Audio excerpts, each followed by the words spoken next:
começar trazendo aqui a parte de bolsa, né? Começar falando de bolsa brasileira. Essa semana a gente teve uma semana marcada por bastante volatilidade, né? Com dados de inflação aí do Brasil e dos Estados Unidos. Apesar disso, o Bovespa encerrou a semana em alta de 1,7%, né, os 107 mil pontos. Um destaque aí para a divulgação do IPCA, né, reafirmando que a inflação continua bastante elevada no Brasil, atingiu a variação mensal de 1,06%, 12,3% nos últimos 12 meses, né? E o Banco Central divulgou a ata da sua última reunião com o Copom, sinalizando aí uma possível pausa no ciclo de aperto em breve, né? Que obviamente deve ser calibrada de acordo com os dados de inflação nos próximos meses. A gente vê as nossas carteiras nesse mês elas vêm desempenhando negativamente, né? Acompanhando o mercado. Apesar disso, a gente segue reforçando a questão da análise do BTG, né, que segue ganhando dos principais indicadores. Então, a gente vê que, por exemplo, a nossa 10 sim no ano positiva, a small caps, apesar de um pouco negativa, mas ganhando do seu indicador direto, né, e a ESG também positiva. Falando de mercado internacional, né, os índices fecharam, sua grande maioria, no território negativo, né, mesmo após, na sexta-feira, uma forte recuperação. Nos Estados Unidos, o índice de preço ao consumidor, o CPI, subiu um ritmo de 8,3% em abril, um pouco acima das expectativas, né? Embora mostre uma redução na margem em relação a março, que era de 8,5%, a inflação ainda se mantém nos maiores patamares de 40 anos. Né? E a inflação ao produtor do país atingiu 11% no acumulado de 12 meses até abril, geralmente abaixo da variação recorde de 11,5% da leitura anterior. Esses resultados mostram que a inflação americana permanece em níveis historicamente altos, reforçando a avaliação de aperto intenso da política monetária pelo Fed ao longo dos próximos meses.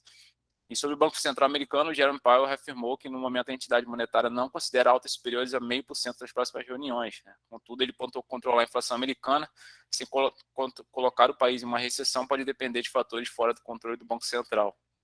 E na China, a inflação de abril ficou acima das expectativas, tanto ao nível de produtores como de consumidores. O índice de preço ao consumidor, o CPI, ficou em 2,1%, acelerando ante 1,5% em março. Né? Os lockdowns e a inflação global de alimentos foram principais fatores para acelerar a inflação do país. Né?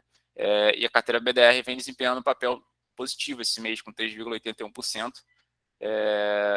e também aí batendo o seu indicador, o BDRX, nesse ano de 2022. Tá? E para fechar, fundos imobiliários, o IFIX fechou a semana em baixa de 0,27%, impulsionado aí negativamente pelos ativos logísticos, lajes corporativas e varejo. Certo? Vamos seguir agora com a parte de moedas, Leandro. Fala, meu amigo Thiago, bom dia a todos. Aqui na parte de moedas a gente pode ver que o nosso real frente ao euro aí deu uma bela desvalorizada, né? E contra o dólar a gente desvalorizou mais pouco aí, 0,3 por causa de sexta-feira, né? Como o Thiago já bem disse, que teve uma boa recuperação aí dos mercados. Essa semana foi marcada basicamente por dados de inflação americana e dados de inflação aqui do Brasil também, tá? Então, os mercados ali no primeiro slide que vocês já viram, né, os mercados americanos sofreram muito, né? Mas a nossa bolsa subiu. Isso significa que teve uma entrada de capital aí pertinente ao nosso mercado, né? Então, existe ainda esse apetite a risco, né? Que o pessoal ainda tá vendo alguma coisa aqui na parte de commodities no Brasil, tá? Então a gente descolou um pouco e estamos aí com a moeda aí 0,35 de queda, fechando em 5,06, tá? Apesar de tudo isso, né, o apetite a risco parece ser direcionado apenas para o Brasil, porque o DXY fechou em 0,78, 104 pontos aí, renovando máximas cada semana a mais, né? A gente não sabe o que vai acontecer com a guerra, a gente não sabe o que vai acontecer com a inflação, mas o Jerome Powell já deu uma bela esfriada, falando que 0,75 é bem pouco provável que os ritmos devem ficar em 0,5 aí de aumento ali nos Estados Unidos, tá? E no campo das criptos, meu Deus do céu, caos total, né? A gente fala aqui de queda pela, não sei qual semana seguida, mas em 2022 aí em 35% de queda no Bitcoin, tá? Cotado aí a 30 mil dólares, chegou a 27, 25 mil dólares, tá rompendo aquela barreira de 28 que a gente, que os analistas tanto falam aqui. O destaque aqui no mundo das criptos vai para o token Terra, né? Que todo mundo se assustou, né? O que aconteceu com o token Terra, né? A Terra, na verdade, ela tem um token que é a Luna e também tem uma stablecoin, que é uma UST, né? O que é stablecoin? É uma paridade entre dólar e cripto. Eles tentam fazer um para um nisso. E toda moeda precisa ter lastro, né? O que acontece é que o ST ela tem lastro descentralizado, ou seja, eles podem escolher os ativos. E isso daí já estava ficando fora do controle, né? Então é algo muito complexo para explicar, mas de fato perdeu o controle e muita gente entrou vendida e aí derrubou o preço para chegou até desvalorização de 99,9%, tá? Então um ativo que chegou em 77, o valor de 77, hoje ele está valendo 0,00009, tá? Lá na quinta casa decimal. Meu Deus, existe um plano de recuperação aqui para a Terra Luna e vamos ver o que vai acontecer. Isso fez com que os mercados inteiros de cripto caíssem bastante. Então, é isso. Olho nos mercados, olho na volatilidade e boa semana para todo mundo.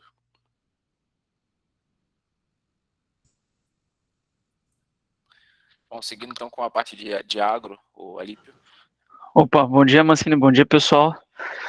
A última sexta-feira 13 aí parece que deu sorte ao mercado de soja, viu, que fechou o pregão lá em Chicago, com alta entre 23 e quase 33 pontos nas posições que foram mais negociadas, né? O contrato de julho terminou o pregão na semana negociada a quase 17 dólares o bushel, e o agosto quase 16. Esses últimos dias nas commodities agrícolas foram marcados por forte volatilidade, na espera do relatório mensal de oferta e demanda que o USDA, que é o Departamento de Agricultura dos Estados Unidos, trouxe ao mercado na última quinta-feira, e também refletiu o quadro climático lá no Corn Belt, que é o cinturão do milho lá nos Estados Unidos, é a principal área produtora, e além de atraso no plantio americano, né? O mercado lá em Chicago também foi bastante influenciado por uma nova estimativa de área trazida por uma consultoria privada na última sexta-feira, indicando um aumento na produção de milho e uma redução na soja para 2022 e 2023. Né? O contrário do que o próprio ISDA trouxe e vem trazendo em suas projeções. Com isso, o mercado acabou fazendo um movimento contrário do que vinha sendo feito nos últimos pregões. Né? Então, comprou posições de soja e vendeu posições de milho. Tá? Isso trouxe essa volatilidade e a soja encerra a semana com uma alta de 1,51, negociado a 36 dólares e 30 centavos a saca, né? No Brasil, apesar dessa baixa do dólar de 0,35 frente a real, os preços ainda eles formam bons indicativos aí nos portos brasileiros, né, variando entre 180 e 190 reais a saca. Essas altas em Chicago aí, elas elevam as cotações a patamares bastante importantes, na casa dos 16 dólares o bushel, né? E se adiciona o prêmio elevado que é cobrado no porto, e aí resultam aí em preços bastante interessantes para os produtores brasileiros, né? Segundo o analista de mercado Vlamir Brandalize, ele diz que a gente está fechando uma semana boa, né, de valorização com suporte nesse relatório do ISDA, e essa semana, né, pode ter uma virada no clima americano e o mercado pode dar uma acomodada, perdendo um pouco desse fôlego aí, tá? O milho também trouxe bastante volatilidade. A volatilidade foi nos grãos de maneira geral, né? Os traders eles tiveram que digerir esses relatórios aí reportados pelo ISDA para montar as posições, né? As suas posições, ao mesmo tempo que eles monitoravam as condições de climas importantes para países produtores de milho, e entre eles o Brasil, né? Então, para essa semana, os olhos seguem voltados para o plantio nos Estados Unidos, estrago do clima seco na Europa, ajustes no ISDA e inundações na China e geadas no Brasil. Isso em relação ao milho, tá? Somente nessa última semana, os futuros de milho na B3 sumiram 2,59, como foi o caso do contrato de julho, né, na última semana, que fechou a 96,58 por saca.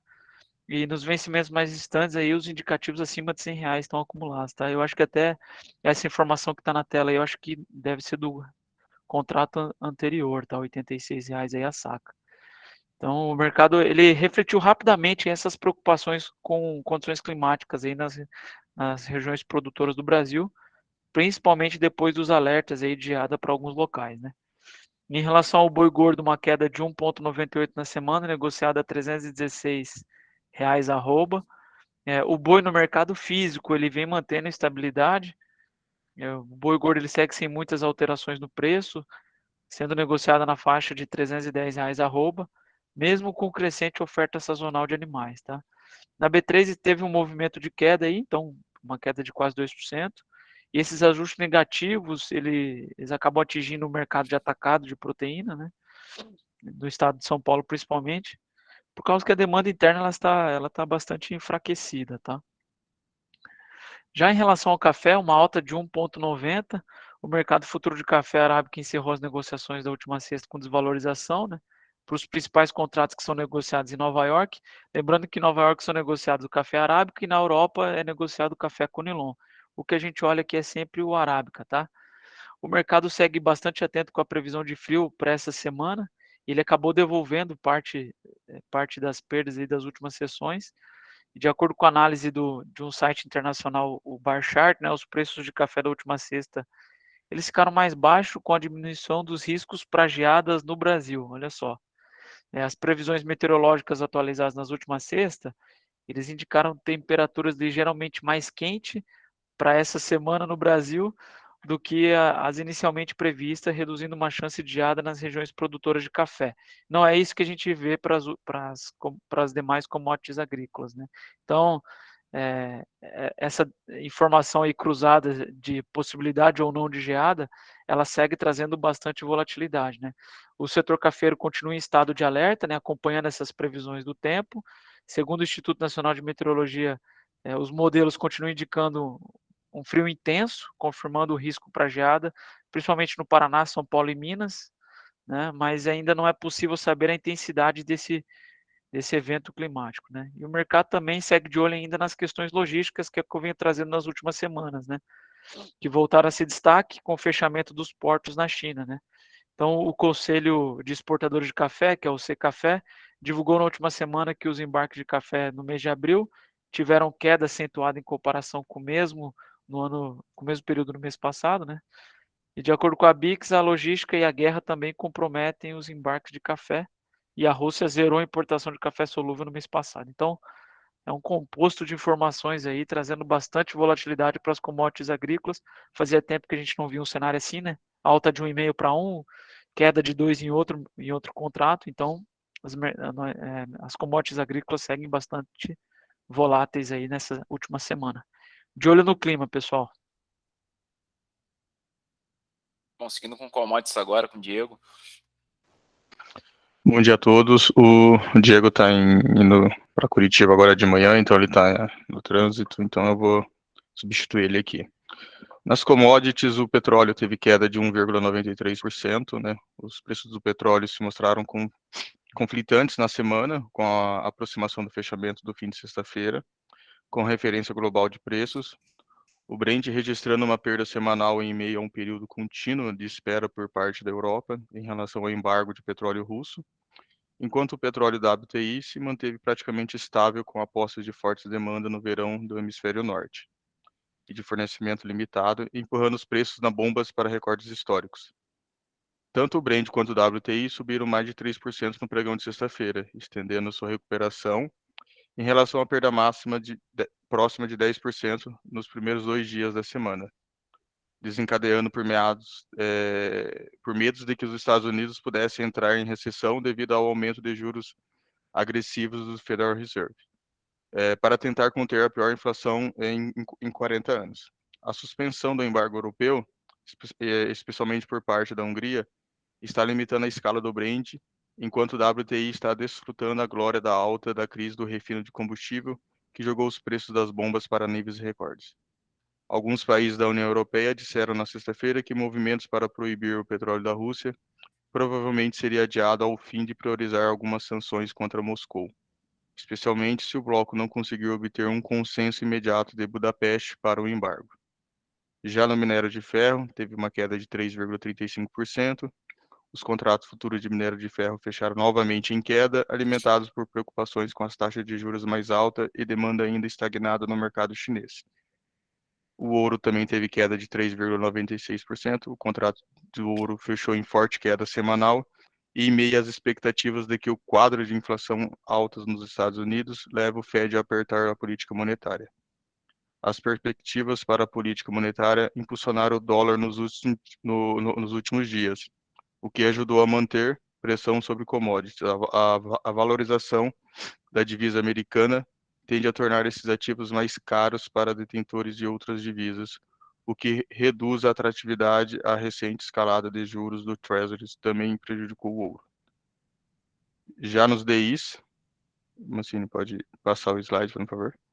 Os juros futuros apresentaram elevação na parte curta da curva, devido à maior sensibilidade às mudanças nas expectativas de política monetária em uma semana de divulgação de dados da inflação no Brasil e no mundo acima do esperado pelo mercado, reforçando a mensagem de cenário desafiador e necessidade de contenção monetária mais firme e duradoura.